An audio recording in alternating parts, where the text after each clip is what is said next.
Do not go gentle into that good night. Old age should burn and rave at close of day.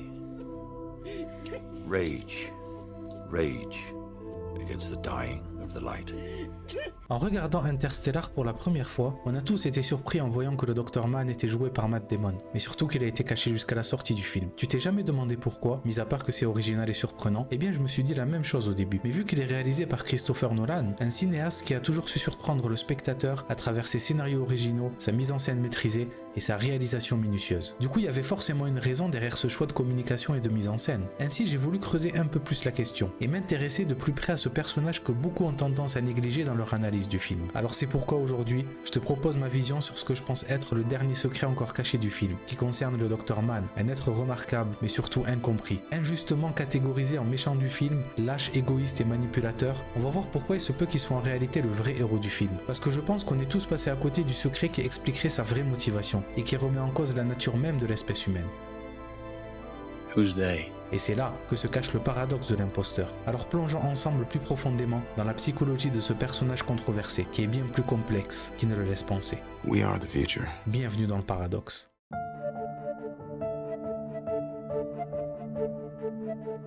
Avant de commencer, je vais te demander de garder en tête un élément très important dont on nous parle très tôt dans le film. Murphy's Law. La loi de Murphy. Tout ce qui doit arriver, arrivera. Murphy's Law.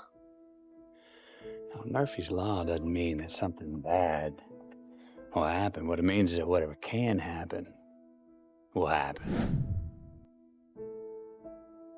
Alors que la Terre se meurt, une équipe d'astronautes participe à une mission qui a pour but de sauver l'humanité. Une mission initiée par le Dr Brand, dont le plan A consiste à trouver une Terre vivable pour y amener la population terrestre. Alors pour cela, ils doivent franchir un trou de verre apparu près de Saturne et conduisant à une autre galaxie, afin d'explorer un nouveau système stellaire dans l'espoir de trouver une planète habitable. Mais en cas d'échec, le plan B est d'établir une colonie spatiale pour sauver l'humanité. Une fois dans le nouveau système composé de 3 planètes potentiellement habitables, ils décident d'aller sur la planète Miller. Mais ils se rendent compte rapidement que la planète n'est composée que d'eau, et que ces vagues sont aussi grandes que des montagnes. Du coup, ils ont non seulement perdu 23 ans à cause de la dilatation du temps, mais également un membre de l'équipage. Suite à ça, ils n'ont plus le carburant nécessaire pour visiter les 2 planètes restantes. Alors après avoir fait un choix rationnel au lieu d'émotionnel, ils décident d'aller sur la planète du Dr Mann, car les relevés qu'il leur avait transmis étaient clairement prometteurs.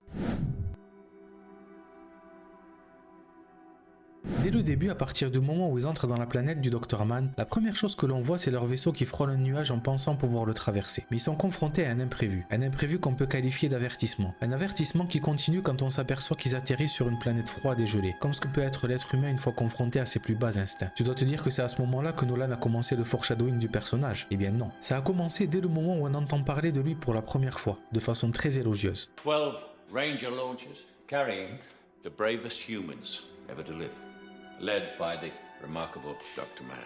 On peut dire qu'il s'est construit une sacrée bonne réputation. T'inquiète, on va y revenir. En arrivant près de son camp, on se rend compte que l'endroit où il demeure est à moitié enfoui dans la glace. Ça peut déjà nous indiquer qu'ils vont réveiller quelqu'un de froid, mais pas totalement. Car déjà, l'une des caractéristiques d'une telle personne, c'est qu'il maîtrise ses émotions, alors qu'avec Mann, c'est loin d'être le cas. En réalité, il s'apprêtait à déterrer un concentré des émotions les plus extrêmes de l'être humain, mais il ne le savait pas encore. Une fois réveillé, on apprend qu'il s'est endormi mais il n'a pas mis de date de réveil. Ce qui veut dire qu'en ouvrant les yeux, il a tout de suite été confronté à de l'espoir. Pray you never learned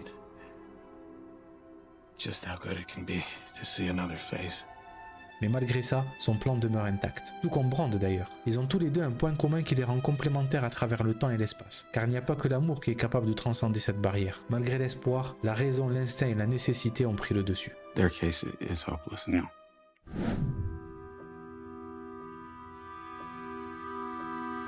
Le Dr Brand, dans ses derniers instants, avoue à la fille de Cooper avec qui il essaie depuis longtemps de résoudre l'équation qui pourrait permettre au plan A de fonctionner, qu'en réalité c'était pas censé être le cas. I lied, Murph. I lied to you. Était-ce un mensonge monstrueux ou un mensonge nécessaire? En fait, la construction de cette scène est bien pensée. Le fait que Brand reçoive un message devant tout le monde et qu'il réalise tout ce que le plan A n'était pas censé réussir, eh bien indirectement ça renforce le Dr Mann dans son idée de les sacrifier pour réussir la mission. I have no idea what she's talking about. I do.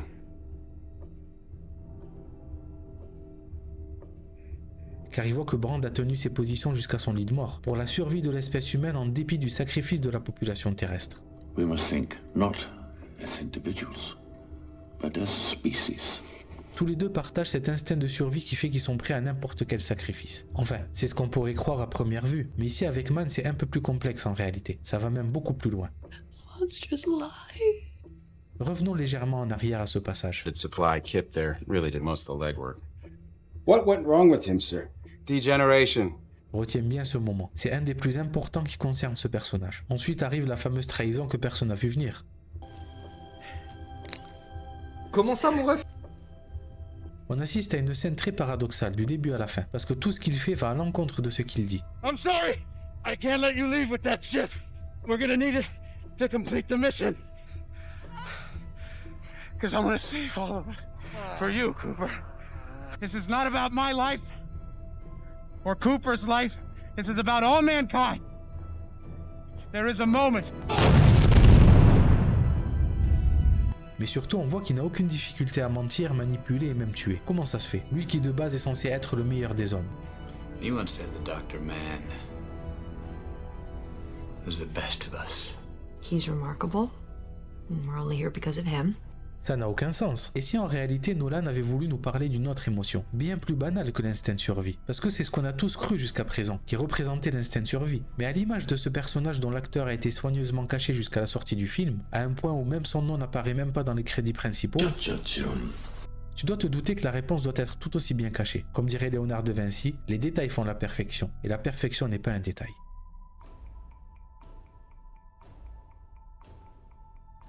Vu toutes les années qu'il a passées seul, il a dû traverser une longue phase de réflexion et d'auto-persuasion pour établir son plan. And I resisted the temptation for years.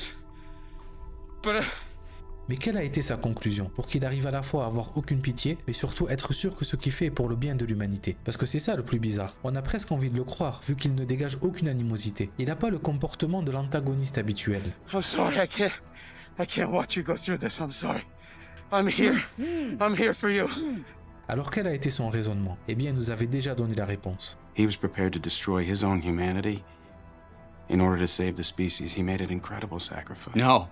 Quand il parle de Brand, à ce moment-là, il devait parler de lui-même aussi. Mais quand Cooper réplique, No, the incredible sacrifice is being made by the people on Earth. They're gonna die. on voit dans son regard qu'il n'est pas d'accord. Vu qu'il estime avoir fait un énorme sacrifice, il n'a pas pu se résoudre à mourir sans avoir réussi la mission. Mais d'un autre côté, quand il parle d'évolution, Hard it would be to get people to work together to save the species instead of themselves. Or their children. Bullshit. You never would have come here unless you believed you were going to save them. Evolution has yet to transcend that simple barrier. We can care deeply, selflessly, about those we know. But that empathy rarely extends beyond our line of sight. c'est comme s'il tentait de nous dire qu'il se considère comme l'évolution de l'être humain. Lazarus. Tout ça parce qu'il a réussi à transcender la barrière émotionnelle qui lui a permis d'avoir aucun remords à appliquer son plan. Voilà pourquoi il est aussi déterminé dès son réveil. Il est sûr que ce qu'il fait est pour le bien de l'humanité. C'est pas pour rien que ce sont ses dernières paroles. This is about all mankind. Mais justement, c'était ça son erreur. Déjà parce que cette barrière est là en nous pour ne pas être franchie, car c'est elle qui fait de nous ce que nous sommes, et qui nous met un stop quand c'est nécessaire. Mais le pire c'est que c'est même pas ça la vraie réponse. Nolan a peut-être voulu brouiller les pistes en nous donnant une réponse au cas où on se mettrait à chercher la vraie raison. J'ai une histoire. J'ai un background. En fait, l'évolution dont Man pense être le fruit n'est rien d'autre qu'une illusion. En réalité, c'était lui qui était victime de dégénérescence, parce que la peur de mourir, de l'échec et l'instinct de survie l'ont fait régresser au point de devenir un concentré d'émotions dénué de raisonnement. Et on sait tous que ça fait de réagir émotionnellement au lieu de réagir rationnellement. Alors que ça aurait été plus simple d'avouer sa faiblesse et d'avouer qu'il a eu tort et qu'il avait juste peur de mourir. S'il l'avait fait, ils seraient tous repartis ensemble et auraient trouvé une solution malgré son mensonge. Pourquoi il n'a pas avoué? Eh bien c'est là que se cache le paradoxe de l'imposteur. Comme je l'ai dit plus tôt, il nous avait donné la réponse. Mais c'était la réponse que lui voulait qu'on croie. Alors qu'en réalité la vraie raison est simple, la honte. Car il s'est trompé, lui qu'on qualifie d'exceptionnel, du meilleur des hommes. Il pouvait pas se résoudre à afficher sa faiblesse, en sachant qu'il s'était trompé et qu'il allait tout simplement mourir à cause de son échec. Mais qu'en plus, tous ses collègues sauraient qu'il avait échoué, parce que de base il était censé envoyer les vraies données. I never really considered the possibility that my planet wasn't the one. Alors je suppose qu'il n'a pas pu se résoudre à accepter cette fatalité. C'est la seule explication logique derrière tout son plan aussi immature qu'égoïste. En fait, il ne représente pas que l'instinct de survie, mais aussi la lâcheté. You fucking coward. Ça montre jusqu'où l'être humain est prêt à aller pour cacher ses échecs. Voilà pourquoi il a piégé le robot. C'est pour ne laisser aucune preuve. Comme quoi l'être humain n'est pas prédisposé à écraser sa fierté, quitte à se mentir à soi-même. Voilà pourquoi sa mort arrive tout de suite après qu'il dit qu'il fait ça pour l'humanité. This is not about my life or Cooper's life. This is about all mankind. There is a moment. C'est comme si Nolan, à travers le scénario et la mise en scène, lui avait infligé une punition pour tous ses mensonges aussi égoïstes qu'impardonnables. Ce personnage a été tellement bien écrit qu'il constitue une partie essentielle de la mise en scène. Voilà pourquoi tout au long du film, avant même de le voir, on n'entend d'abord que des éloges à son sujet. Le choix de nous offrir cette scène d'introduction pour son personnage aussi est très bien pensé. Tout ça c'était pour nous mettre en confiance et nous implanter dans la tête de manière subconsciente le fait que Man est quelqu'un de bien et une personne de confiance. D'ailleurs, le choix de caster Matt Damon pour ce rôle n'est pas anodin. Il n'a quasiment jamais joué d'antagoniste. C'était l'acteur parfait pour le rôle, car il inspire la confiance. Et son jeu d'acteur était tellement parfait qu'il a réussi à exprimer de la bienveillance alors qu'il faisait des dingueries. Voilà pourquoi il nous a été caché délibérément avant la sortie du film. Si c'était pas le cas, l'impact de tout ce qui suit après son introduction aurait été prévisible et nous aurait moins marqué. Et surtout sa trahison aurait été moins choquante. Pour moi, c'est là qu'on peut voir l'ingéniosité derrière l'écriture du scénario, qu'on doit au frère Nolan, mais surtout de ce personnage qui a été intelligemment réfléchi de son casting au générique de fin. Quelle écriture de personnage incroyable. Mais alors du coup, cette fameuse loi de Murphy, est-ce qu'on y a été confronté? Don't judge me, Cooper. You were never tested like I was. Human habit. Il faut pas oublier que comme le Dr Brand l'a dit, sans lui nous ne serions pas là. Ce qui veut dire que même si on part du fait que c'est une boucle temporelle ou multiversielle, et que c'est grâce à Cooper que Cooper a pu participer à la mission, dans tous les cas il n'en reste pas moins l'élément clé de la réussite de la mission. Et le héros malgré lui derrière l'initiative de la conquête d'autres univers pour sauver l'humanité. Une initiative qui a été le premier pas vers l'accomplissement de la mission. Il a été faible certes, mais qui ne l'est pas. Il avait beau être remarquable, il n'en restait pas moins vulnérable. Personne n'est parfait. Alors est-ce que ça aurait pu mieux se passer pour lui, ou est-ce que ça s'est passé comme ça devait se passer? Est-ce que sa mort était nécessaire pour le bon déroulé de la mission? Doit-on prendre en compte son intention initiale ou doit-on le juger pour ses actes désespérés, emplis de contradictions entre le fait de vouloir cacher sa lâcheté, de vouloir réussir la mission ou juste d'avoir peur de mourir? Car on ne saura jamais réellement son intention première. En fait, c'est un paradoxe à lui tout seul, jusqu'à aujourd'hui incompris et qui le restera pour toujours, tout comme l'être humain. On a beau essayer et croire le comprendre, il finira toujours par nous surprendre. Malgré tous les efforts et l'évolution de la société, de la science ou de la technologie, nous resterons un mystère pour toujours. There's some things that aren't meant to be known.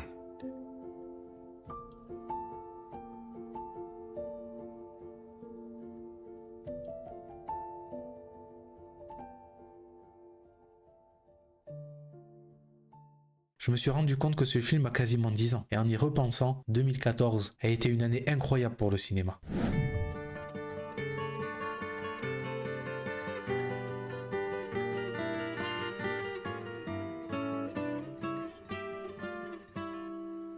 If I could save time in a bottle, the first thing that I'd like to do is to save every day till eternity passes away, just to spend them with you.